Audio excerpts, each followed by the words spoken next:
ঈদ মোবারক। সাথে আছে আমি মারিয়ামিকো, চলে যাচ্ছি পুরো সংবাদে। ঢাকার কেরানীগঞ্জে উপজেলার স্বাস্থ্য কমপ্লেক্সের রাস্তার পাশে পড়ে থাকা 3টি কার্টুনের ভিতরে থেকে এক যুবকের মরদেহ উদ্ধার করেছে কেরানীগঞ্জ মডেল থানা পুলিশ। সকালে রাস্তার পাশে 3টি কার্টুন পড়ে থাকতে দেখে পুলিশকে খবর দেয় স্থানীয়রা। পুলিশ ঘটনাস্থলে গিয়ে প্যাকেট খুলে লাশের অস্তিত্ব নিশ্চিত করে। পরবর্তীতে কার্টুনগুলো উদ্ধার করে সুরতহাল শেষে ময়নাতদন্তের জন্য মিটফোর্ড হাসপাতালের মর্গে পাঠানো হয়েছে। বিষয়টি নিশ্চিত করে কেরানীগঞ্জ মডেল থানার অফিসার ইনচার্জ সোহরাব আল হাসান জানান, এই ঘটনার তদন্ত চলছে।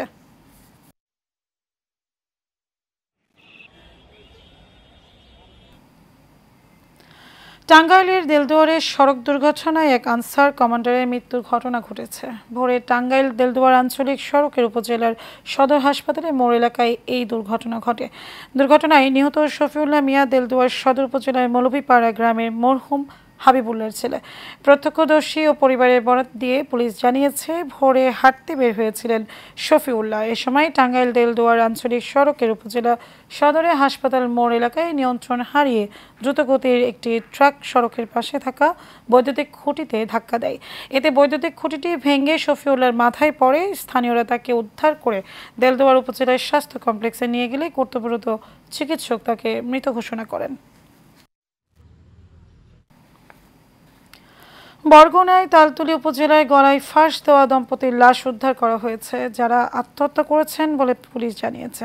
বৃহস্পতিবার বিকালে উপজেলার চাওলাপাড়া গ্রাম থেকে দুজনের লাশ উদ্ধারের তথ্য দেন তালতলী থানার এসআই মোহাম্মদ শাহ আলম। ওই দুজন হলেন বেতাকি উপজেলার লক্ষ্মীপুরের গ্রামের শুকর হাওলাদারের ছেলে মোহাম্মদ ইকবাল ও দ্বিতীয় স্ত্রী লামিয়া বেগম। লামিয়ার বাড়ি পটুয়াখালীর মির্জাগঞ্জ উপজেলার পশ্চিম সুবিধাখালী গ্রামে। দুজনেই নারায়ণগঞ্জের পোশাক কারখানায় কাজ করতেন।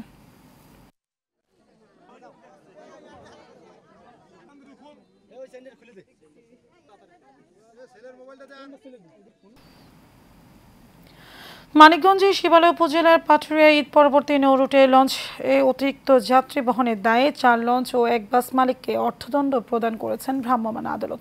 সকালে শিবালয় উপজেলার নির্বাহী অফিসার মোহাম্মদ জাকির হোসেন ও মানিকগঞ্জ বিআরটিএ পরিচালক মাহবুব কামাল এই অভিযান পরিচালনা করেন। জরিমানা আদায় করেন। পাটুরিয়া দৌলতদিয়া রুটের 4টি লঞ্চে অতিরিক্ত যাত্রী বহনের দায়ে লঞ্চ কর্তৃপক্ষকে 17,000 টাকা ও ঢাকা পাটুরিয়া মহাসড়কে চলাচলরত সেলফি পরিবহনের একটি বাসকে অতিরিক্ত ভাড়া আদায়ের জন্য সড়ক পরিবহন আইন 2018-এর সংশ্লিষ্ট ধারায় 1,000 টাকা জরিমানা করা হয়েছে। উপজেলা নির্বাহী অফিসার মোহাম্মদ জাকির হোসেন বলেন, জনস্বার্থে নিয়মিত এমন অভিযান অব্যাহত থাকবে।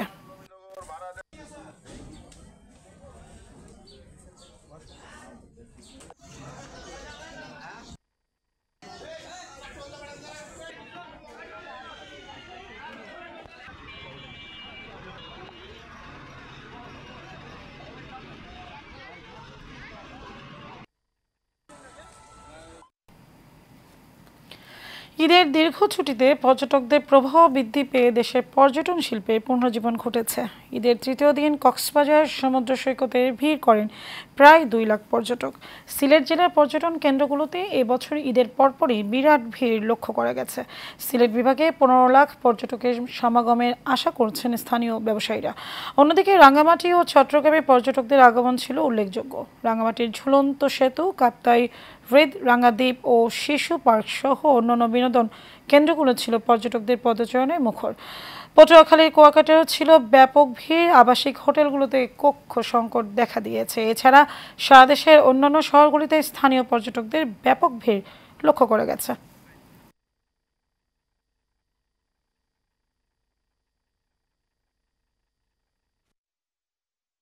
এই বিষয়ে আমাদের সাথে আলোচনার জন্য সরাসরি যোগ দিচ্ছেন পর্যটন বিচিত্রার সম্পাদক, ঢাকা কোডিনার ক্রুজের ব্যবস্থা পরিচালক, দুঃখিত, ঢাকা কোডিনার ক্রুজের ঢাকা ডিনার ক্রুজের ব্যবস্থাপনা পরিচালক মহিউদ্দিন হেলাল। কিছু কিছু ক্ষেত্রে পর্যটকদের সুবিধার জন্য আরও কার্যকরী ব্যবস্থা নেওয়ার প্রয়োজন দেখা দিয়েছে। তবে দেশজুড়ে পর্যটন খাতের এমন পুনর্জীবন দেশে অর্থনীতির জন্য ইতিবাচক ফল বয়ে আনবে। আপনি একমত কিনা? নিশ্চয়ই, ধন্যবাদ আপনাকে। পর্যটন শিল্পে আভ্যন্তরীণ পর্যটনের ক্ষেত্রে এক ব্যাপক উন্নয়ন ঘটেছে বিগত কয়েক বছর ধরে। মানুষ ছুটি পেলেই বেরিয়ে পড়ে এবং বিশেষ করে ঈদের সময় সামগ্রিকভাবে বাংলাদেশের সকল পর্যটন গন্তব্যই জনসমুদ্রে পরিণত হয়েছে। মানুষ ঘর থেকে বেরিয়েছে এবং এর একটি বিষয় অত্যন্ত গুরুত্বের সাথে বিবেচনা করার জন্য আমি অনুরোধ করব আপনার মাধ্যমে। সেটি হলো, একজন পর্যটক যখন কক্সবাজার, কুয়াকাটা বা অন্যান্য গন্তব্যে যায়, তাকে কেন্দ্র করে অনেকগুলো সেবা, তার ব্যাকওয়ার্ড লিঙ্কেজ এবং ফরওয়ার্ড লিঙ্কেজে অনেকগুলো সেবা নিতে হয়। যেমন আপনি মনে করুন, এখান থেকে ট্রান্সপোর্টের সেবা নিতে হয়, গন্তব্যে যাওয়ার পরে অনেকগুলো রেস্টুরেন্ট সেবা নিতে হয়, অ্যাকোমোডেশন সেবা নিতে হয়। তো একটা ব্যাপক কর্মযজ্ঞের তৈরি হয়েছে এবং পর্যটন শিল্প ধারাবাহিকভাবে বিস্তৃতি লাভ করেছে। তো এই শিল্পের সাথে অনেক মানুষের কর্মসংস্থান হয়, অনেক মানুষের বিপণন ব্যবস্থা অনেক উন্নয়ন হয়েছে। তো সেই বিবেচনায় এটি যে একটি অনেক বড় শিল্প, সেখানে প্রাইভেট সেক্টর অনেক বিনিয়োগও বেড়েছে। সেই চাহিদার সাথে তাল মিলিয়ে সরকারকেও অনেক রকমের উন্নয়ন পরিকল্পনা নিতে হবে, ডিমান্ড অ্যান্ড সাপ্লাইয়ের একটা ম্যাচ করতে হবে। আপনার যে ছবিগুলো আমরা দেখেছি, আহ, নিউজে দেখিয়েছেন, সেখানে দেখা যাচ্ছে যে প্রতিটি বিচে প্রচুর মানুষের সমাগম। এটিকে কিভাবে ছড়িয়ে দেওয়া যায়, এটিকে কিভাবে পরিকল্পিতভাবে এত মানুষ হ্যান্ডেল করা যায়, সেফলি হ্যান্ডেল করা যায়, সে বিষয়ে আমাদের প্রাইভেট সেক্টরকে সাথে নিয়ে সরকারের মহা পরিকল্পনা নিতে হবে। গন্তব্যে সারা বাংলাদেশের অনেক সুন্দর সুন্দর জায়গা আছে, সেগুলোতেও যেন পর্যটকরা যেতে পারে। নতুন নতুন গন্তব্য চিহ্নিত করা এবং উন্নয়ন করতে হবে। তাহলে এই চাহিদার সাথে উন্নয়নটা যদি সমন্বয় হয়, তাহলেই পর্যটন শিল্পের সুফল বয়ে আনবে এবং এই পর্যটকরাই দেশের মানুষ দেশে বেড়ানোর ক্ষেত্রে আরো বেশি উদ্যোগী হবেন এবং উদ্বুদ্ধ হবেন। জি, মহিউদ্দিন হেলাল, আপনাকে ধন্যবাদ। গত 15.5 বছরে আওয়ামী লীগ নির্যাতনে বিরোধী দলের নেতাকর্মীরা এক ধরনের ট্রমাটাইজড হয়ে পড়েছে বলে মন্তব্য করেছেন লোহাগড়া উপজেলা বিএনপির সাবেক সাধারণ সম্পাদক SM সলিমউদ্দিন চৌধুরী খোকন।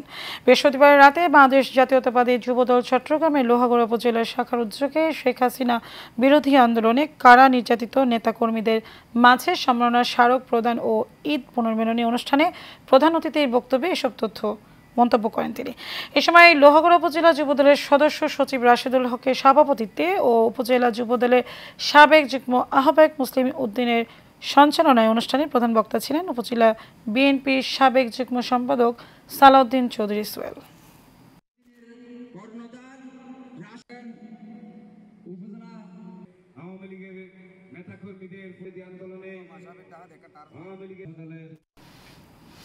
আবারও ঈদের ছুটির প্রসঙ্গ। দর্শক, ঈদের ছুটিতে দেশের বিনোদন কেন্দ্রগুলোতে ভিড় করেছেন ভ্রমণ পিপাসী মানুষ। এ বিষয়ে আরও খবর জানাতে আমাদের সাথে সরাসরি পার্ক থেকে আমাদের সাথে সরাসরি যোগ দিচ্ছেন সহকর্মী দেওয়ান সামান উদ্দিন। সামান, নিশ্চয়ই আমাদেরকে শুনতে পাচ্ছেন? সামান, আজ নন্দন পার্কে দর্শনার্থীর ভিড় কেমন দেখছেন? আজ ঈদের পঞ্চম দিন। এই পঞ্চম দিনে কিন্তু আসলে নন্দন পার্কে দর্শনার্থীদের তেমন কমতি নেই। এখন নামাজের সময়, এই জন্য এই ওয়াটার ওয়ার্ল্ডে একটু দর্শনার্থীদের সংখ্যা কম। সকালবেলায় আমি যখন এখানে দেখেছি, কিন্তু এই নন্দন পার্কে প্রচুর পরিমাণে দর্শক ছিল। তারা সারিবদ্ধভাবে দাঁড়িয়ে টিকিট সংগ্রহ করে এই নন্দন পার্কের বিভিন্ন রাইডস তারা সংগ্রহ করে তারা তাদের ছোট বড় সবাই মিলেমিশে এখানে আনন্দ উল্লাসে মেতে ওঠে। আমি যদি একজন দর্শনার্থীদের সাথে একটু কথা বলি, আসলে একটু জানাবেন কেমন অনুভূতি আপনি? মানে আমি খুব এক্সাইটেড ছিলাম যে আমি নন্দন পার্কে আসবো, এসে এতটা আনন্দ করব কখনো ভাবতে পারিনি। আর এখানে সিকিউরিটি জাস্ট ওয়াও, মানে অনেক সুন্দর, পরিবেশও খুব সুন্দর। তারপরে ডিজে শো, মানে অনেক আনন্দ করেছি আমরা সবাই। এখন ঈদ মনে হচ্ছে যে না, আমরা এখানে এসেছি, উদযাপন করতে পারছি, না ভালো লাগছে আমাদের সবার সাথে। মিউজিক সিস্টেম সবকিছুই মানে জাস্ট ওয়াও, অনেক সুন্দর, অনেক সুন্দর। মানে বলে বোঝাতে পারবো না যে আমি কতটা এনজয় করেছি সবার সাথে। মানে খুব সুন্দর, জাস্ট অনেক। একজন দর্শনার্থীর কথা আপনি শুনতেছিলেন, উনি যেমনটি জানিয়েছিলেন এখানকার পরিবেশ, এখান নিরাপত্তা, মানে সর্বদিক দিয়ে এখানকার ওনার পছন্দ হয়েছে। এবং এই পঞ্চম দিনও কিন্তু এই নন্দন পার্কে যারা সামান আপনাকে ধন্যবাদ।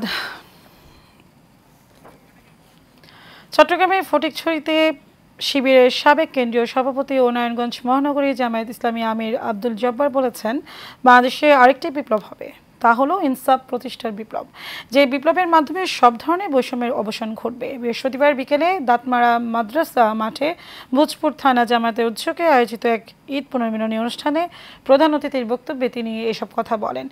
থানা জামায়াতের আমির অধ্যাপক জাহাঙ্গীর আলমের সভাপতিত্বে ও সহ সেক্রেটারি মোহাম্মদ আবু তাহেরের সঞ্চালনায় এতে বক্তব্য রাখেন মহানগর জামাতের সেক্রেটারি অধ্যক্ষ নুরুল আমিন, অধ্যক্ষ নুরুল আমিন চৌধুরী, উত্তর জেলা সেক্রেটারি মোহাম্মদ আব্দুল জব্বার সহ আরো অনেকে।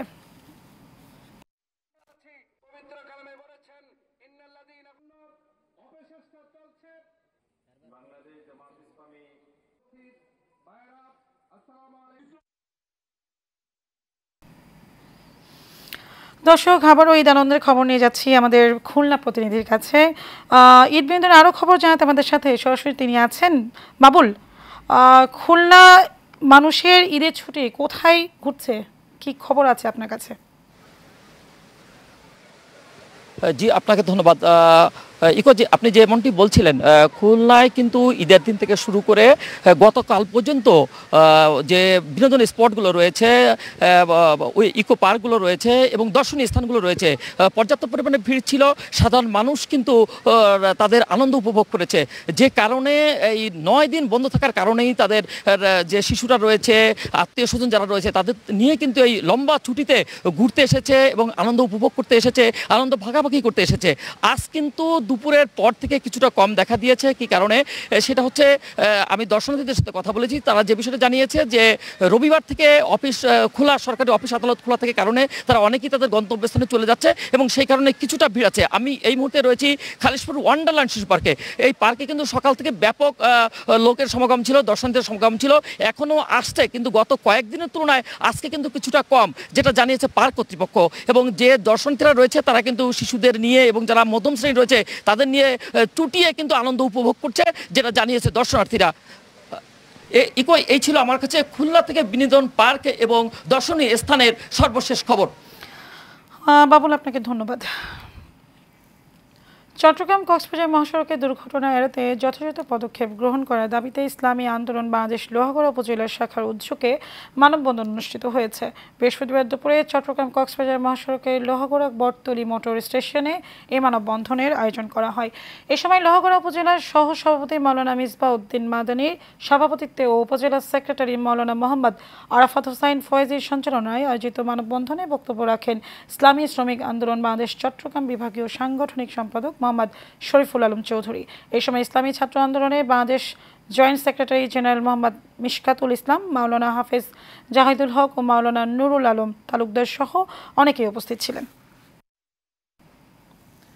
রাজশাহী জেলা বিএনপির আহ্বায়ক কমিটির সদস্য নুরুজ্জামান খান মানিক বলেছেন, বিএনপির ভারপ্রাপ্ত চেয়ারম্যান তারেক রহমানের 31 দফা বাস্তবায়ন হলে দেশে শান্তি ফিরে আসবে। নারায়ণগঞ্জের রূপগঞ্জে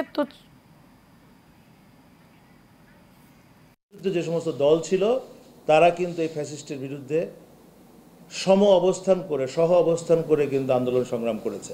5ই আগস্টের পরে এই যে সময়টা, এই সময়ের মধ্যে আমি মনে করি যে বিএনপি বা জামাতের সাথে আমাদের কি এমন স্বার্থ সংশ্লিষ্ট বিষয় আসলো যার কারণে আমাদেরকে এই বিএনপির মতো একটা বড় দলকে জামাতের মতো একটা দলের বিপক্ষে অবস্থান নিতে হলো। আমি মনে করি এটা বিএনপি এবং জামাত উভয়ের জন্যই সমীচীন না, সুখকর না, এটা আমি মনে করি। আমরা জানেন যে আমরা কিন্তু এই দেশে দীর্ঘ 15 বছর আওয়ামী সরকারের শাসন, 2 বছর সামরিক শাসন, এই 17 বছর আমরা কিন্তু একটা জায়গার জন্য, একটা বিষয়ের জন্য কিন্তু আমরা আন্দোলন সংগ্রাম করেছি, সেটাকে একটা নারায়ণগঞ্জের রূপগঞ্জের তুচ্ছ ঘটনাকে কেন্দ্র করে ব্যবসা প্রতিষ্ঠানে হামলা, ভাঙচুর, লুটপাট ও 10 জনকে কুপিয়ে জখম করেছে দুর্বৃত্তরা। বৃহস্পতিবার সকালে উপজেলার গোলাকান্দাইল ইউনিয়নের নতুন বাজার এলাকায় এই ঘটনা ঘটে। ভুক্তভোগী ব্যবসায়ী ডালিম মিয়া জানান, ফারুক মিয়া নামের এক ব্যবসায়ীর সাথে ইব্রাহিম মুক্তার আলামিনের তুচ্ছ ঘটনাকে কেন্দ্র করে বাকবিতণ্ডার সৃষ্টি হয়। পরে ভুলতা ইউনিয়নের মর্তুজাবাদ এলাকায় জাহিদুল ইসলাম ও গোলকান্দাইল ইউনিয়নের ফকিরের নেতৃত্বে অজ্ঞাত 20 থেকে 30 জন সন্ত্রাসী তার ব্যবসা প্রতিষ্ঠানে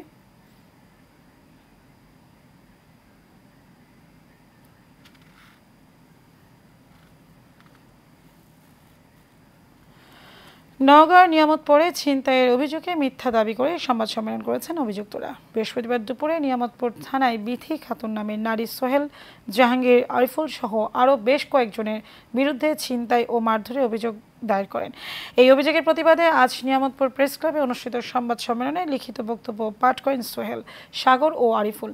বক্তব্যে তারা বলেন, তাদের বিরুদ্ধে বাদী হয়ে বিথি খাতুন থানায় যে অভিযোগ করেছেন তা মিথ্যা, বানোয়াট ও সম্পূর্ণ ভিত্তিহীন। কুমিল্লার লাকসামে কালিয়াপুর যুব সংঘের উদ্যোগে স্থানীয় কালিয়াপুর বাজার মাদ্রাসা মাঠে তাফসিরুল কোরআন মাহফিলের আয়োজন করা হয়েছে। এই সময় প্রধান অতিথির বক্তব্য রাখেন কেন্দ্রীয় ছাত্রদলের সাবেক দপ্তর সম্পাদক শফিকুর রহমান। ডাচ বাংলা ব্যাংকের vice president and manager Mohammad Belal হোসেনের সভাপতিত্বে মাহফিলে প্রধান মেহমান হিসেবে তাফসির পেশ করেন হাজীগঞ্জ কামিল মাদ্রাসার প্রধান মুহাদ্দিস আবু নাসের আশরাফি সহ উলামা কেরাম। নোয়াখালীর সোনাইমুড়িতে স্টুডেন্ট ওয়েলফেয়ার অ্যাসোসিয়েশনের আয়োজনে হিফজুল কোরআন প্রতিযোগিতা অনুষ্ঠিত হয়েছে। বৃহস্পতিবার বিকালে অম্বরনগর উচ্চ বিদ্যালয় স্কুল মাঠে এই হিফজুল কোরআন প্রতিযোগিতার আয়োজন করা হয়। এতে নোয়াখালী জেলার 68টি মাদ্রাসায় 128টি শিক্ষার্থী অংশগ্রহণ। প্রতিযোগিতায় 10 জনকে বিজয়ী ঘোষণা করা হয়। এ সময় প্রধান অতিথি ছিলেন অনুষ্ঠানের পৃষ্ঠপোষক মোশাররফ হোসেন টিপু। বিশেষ অতিথি ছিলেন জনপ্রশাসন মন্ত্রণালয়ের উপসচিব তারিক হাসান, বিশিষ্ট ব্যবসায়ী ও শিক্ষানুরাগী নুরুল ইসলাম খোকন সহ আরও অনেকে। বাংলাদেশ ফাইন্যান্স পিএলসির প্রবাসীদের জন্য আর্থিক সেবা বীরের ব্যবস্থাপনায় প্রীতি ফুটবল ম্যাচ অনুষ্ঠিত হয়েছে। শরীয়তপুরের ঐতিহ্যবাহী চিকন্দি হাসপাতাল মাঠে প্রবাসী একাদশ বনাম স্থানীয় একাদশের মধ্যে প্রীতি ফুটবল ম্যাচ অনুষ্ঠিত হয়। খেলাটি উপভোগ করতে সর্বসাধারণ স্থানীয় জনপ্রতিনিধি, গণ্যমান্য ব্যক্তিবর্গ উপস্থিত ছিলেন। এতে আরও উপস্থিত ছিলেন বাংলাদেশ ফাইন্যান্স পিএলসি এর স্পেশাল এসেট ম্যানেজমেন্ট ডিভিশনের প্রধান মোহাম্মদ আনোয়ার হোসাইন। তাছাড়াও এসএমই ও সাস্টেনেবল ফাইন্যান্স ডিভিশনের প্রধান মোহাম্মদ কোহিনুর হোসেন, মাসুম ইসলাম ফাইন্যান্স ডিভিশনের প্রধান মুন্সি মোহাম্মদ আশফাকুল আলম উপস্থিত ছিলেন।